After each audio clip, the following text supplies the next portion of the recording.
Bien aimé dans le Seigneur, tu peux suivre le mot de la Combo na Esso, tu es dans la République démocratique du Congo, dans la ville de Kinshasa, où tu peux profiter dans le cadre de la visite Nabiso, tu profiter dans le cadre de la visite Nabiso pour la émission moko na nande ko Nabiso moko ya mobile azar ali pasteur. Alors beaucoup découvrir ya zali nani, puis beaucoup découvrir pe misala na ye. Ya wana nzamba pambola bino, apesa bino mingi. Alors sans plus tarder, na pesine de konabiso pasteur Mbote mingi. Mbote pasteur Doris. Alors to sepeli koyamba yo awa na kati ya émission na biso TV ya wana na lingi naiba d'abord kombo na yo ezali nani? Merci beaucoup pasteur. Kombo nangai pasteur Simon Nsiensie Mujir Bonda. Donc Nsiensie Mujir Bonda. Kombo nangai. Mais na komona ka kombo wana na moi déjà oza mutabandondo? Oui, bien sûr, bien sûr. Il y a d'origine mutabandondo, surtout bandondo nord na Mai-Ndombe, province actuelle ya Mai-Ndombe, territoire ya Kutu. Voilà. Ah, donc cela veut dire que vous êtes Sakata. Sakata, 100%. Mais Sakata, tu es bingi, Sakata, Bazabata Kisi, Sakata Mingi, Basay la Zambete, Baimbe la Rapenzambete, mais yo na moni Olandino Likola Nzambe. Bon, ils ont dit question il y a Ngolo, pas de Zoloba, ils ont dit question à grâce. Basakata, Bazat, comme tout le peuple du monde. Chez qui on trouve Makamboya Bokoko, Makamboya Ndengi na Ndenge, mais parmi chaque peuple, ils en a, Nzambe a un peuple élu, parmi lesquels Ngai en tout cas na Koloba, que na Zungo Luana Kola de Nzambe et surtout que celle là depuis 1985. Donc Makamboya il y a Bakisi, Bokoko il y a Bokoko Mabé bien sûr parce que Bokoko nous a Mabé après tout.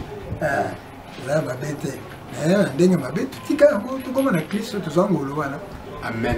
Nzambe a Zolokumo. Alors, l'okonini ya motuya penza o memeli biso na kati ya émission oyo dans quelques minutes au tout ça qu'on parcourir et l'okonini ya motuya o memeli biso. Merci pasteur. Pour moi, en d'autres termes, nazo zanga neti maloba nazo mona likambo ya lelo surtout émission comme ndoto moko boy.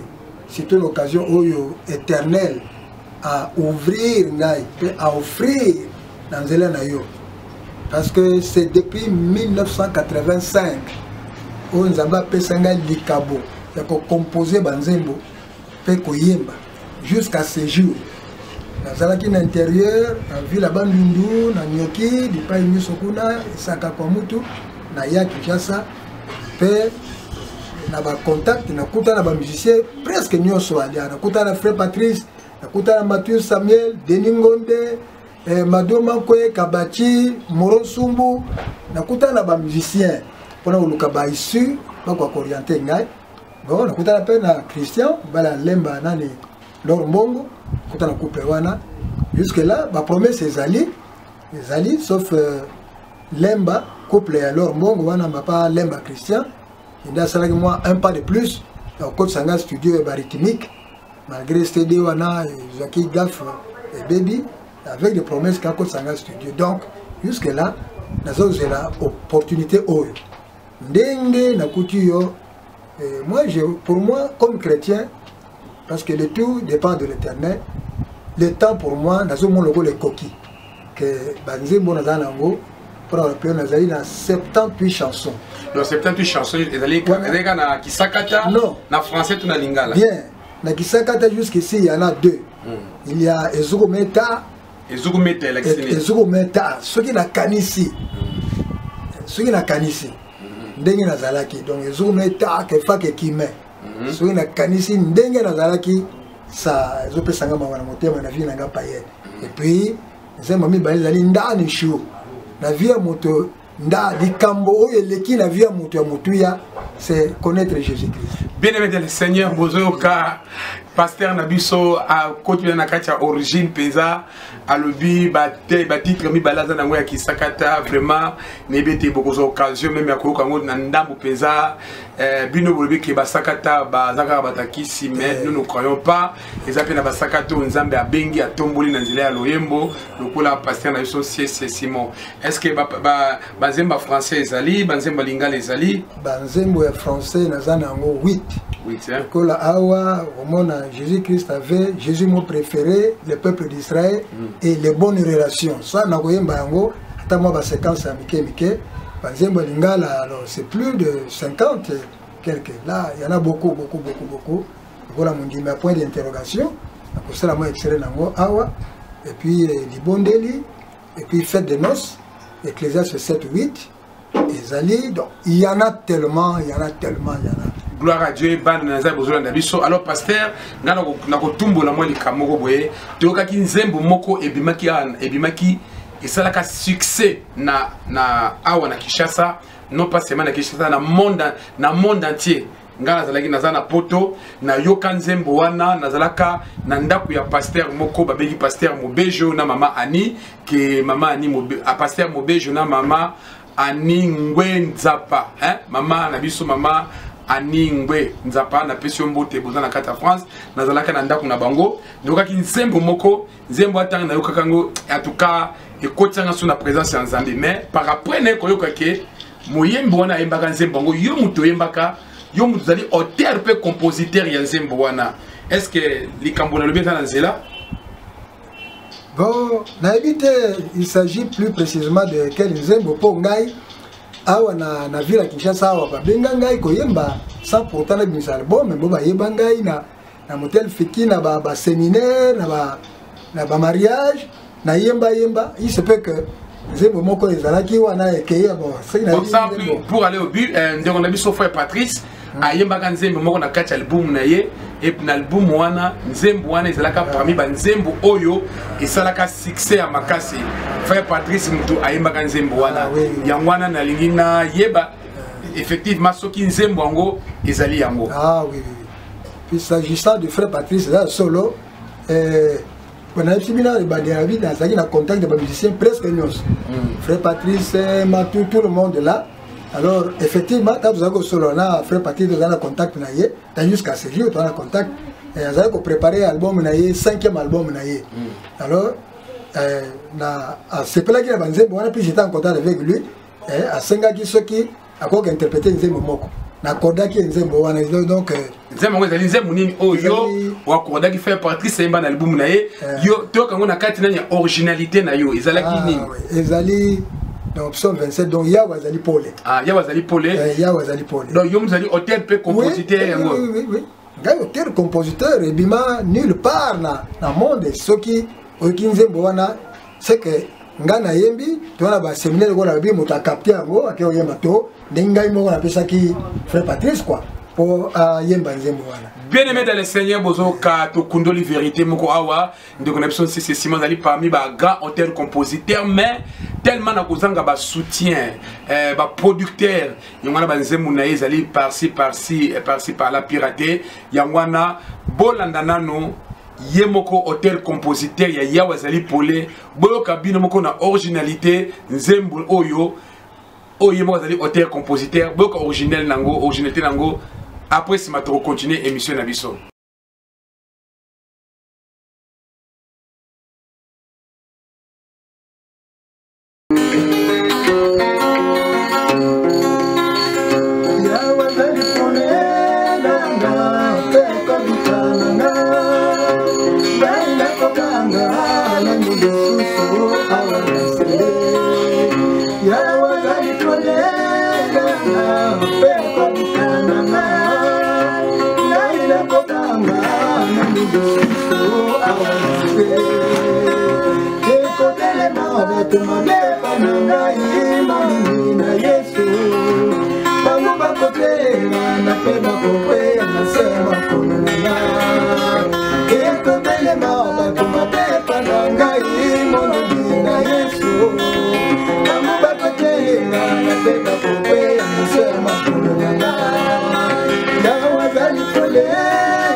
pona kombo na Yesu bango bakolembanga ata ebele ya bato bakotingela nga mondimi na Yesu ngai nakoloba pona kombo na Yesu bango bakolembanga yawa zali pole nanga kaya kokutalanga ngai nakomanga nani lisusu awanase Patrice nzembo na yo oyo ayembi oyo ezalaki nzembo moko bato balingaka yango penza mingi ya kosakana mingi beneme bandeko ndeko na biso yo aza na besoin ba producteur banzembo ezebele banzembo ezebele na sengi na bana na nzambe nyonso tu bana na nzambe nyonso boza na poto numéro pasteur Simon yango bozomona ezoleka na kati ya bande rolante na biso boko kobenga directement o alingi ko soutenir ye et puis na za ko senga na tribune so basakata place no bozali ndeko na biso azana banzembo ya kisakate ezali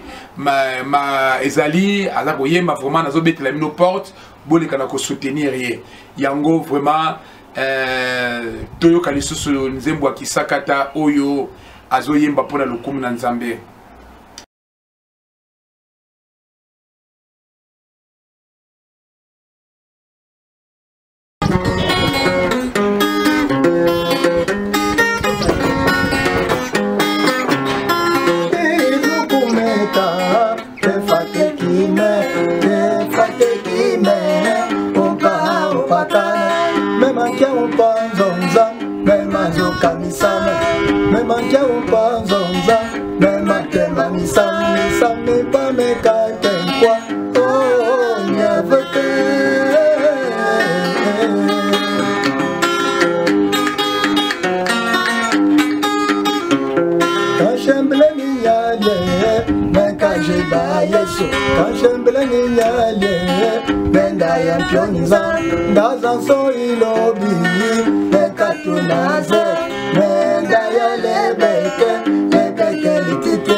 Dieu merci.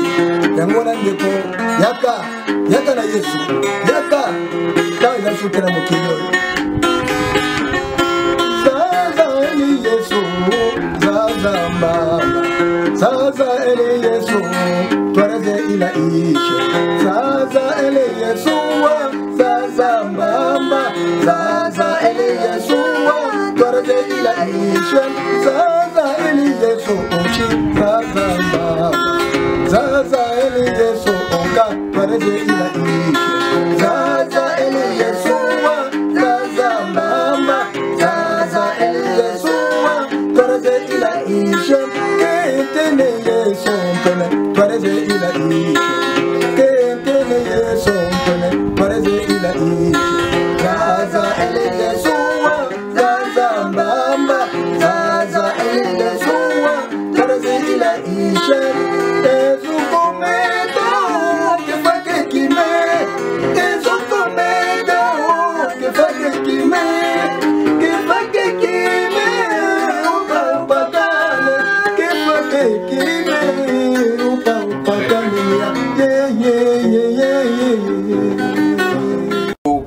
Kenema muke na suka ya émission na biso pour na toyo ko découvrir pasteur na biso c'est Simon na grâce nzamba pesier. Alors pasteur lilobani ya suka oyo zanango pour na ko yebisa bana nzambe nyonso bazolanda okuna na diaspora surtout na tribu ya sakata nyonso bazana potuna baza kolanda yo lilobani ya suka za ko yebisa bango.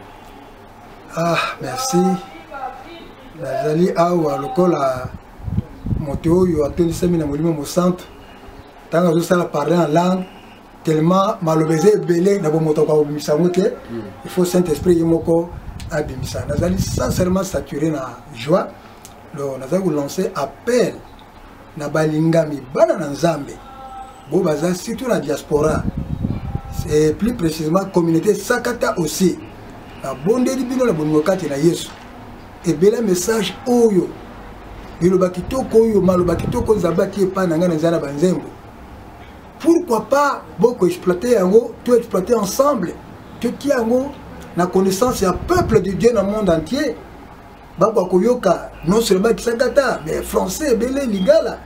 Pourquoi ko sala na ngolo yo nzamba kikati na ngai naza ko bondela bino pour ko soutenir ngai album ebima. Ça sera pour le bien de tout le peuple de Dieu et la gloire va revenir à lui seul. Voilà un peu. Merci mingi bana nza bozolo ndabiso wale de l'équipe passer Simon attend besoin ba producteur ba likana ko sunga ina musala za kusala na lancer appel mingi na ndeko na biso lolo motima oya azali mwana na nzambe azali producteur munene oya komiko produit ba na nzambe ndeko na biso lolo motima ndeko no yeyo soki vraiment ko kozwa contact na ye au produire ikozala esengo mingi ba producteur basé belé par-ci par-là ndeko na bino yeyo vraiment nzamba pambola bino na kombo na Yesu na kotika bino na quelques chansons oyo pasteur na biso koyemba Nzambe apambola bino na pesi mwasi nanga mama Dodo Mbote bana na ngai Shekina Betel Betesta Grâce Mbote mingi na pesi pe famille nanga moke na pesi pe historien Mbote. Alors ça na bosane pour biso bino ke pasteur Sese azali papa lik nanga propre hein Nzambe asali biso grâce na kati ya famille tozana ba pasteur pe tozana ba bayembi Nzambe apambola bino.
Nasi boyoki wana répertoire ya pasteur Nabiso c'est Simon vraiment na musenga na bana na nzambe nyusu bozana diaspora numéro pasteur si monsieur César na pasteur c'est ce ko telema ba o nyusu bali ko contacter yo ba bengo na numéro ni numéro nga de contact ezali 081 36 09 049 na zongeli lisusu 081 36 09 049. Gloire à Dieu, boyoki numéro yana. Alors pour ceux qui peuvent vous contacter par rapport à Europe, numéro nanga téléphone des awana. Mais ceux qui vous bengi moko direct mais cause la bien. Alors ceux qui moniquer, vous pouvez contacter ezate numéro nanga pezawana. Azan a besoin de soutien, Azan a besoin de producteurs, répéter ils a presque plus de dans les 78 chansons.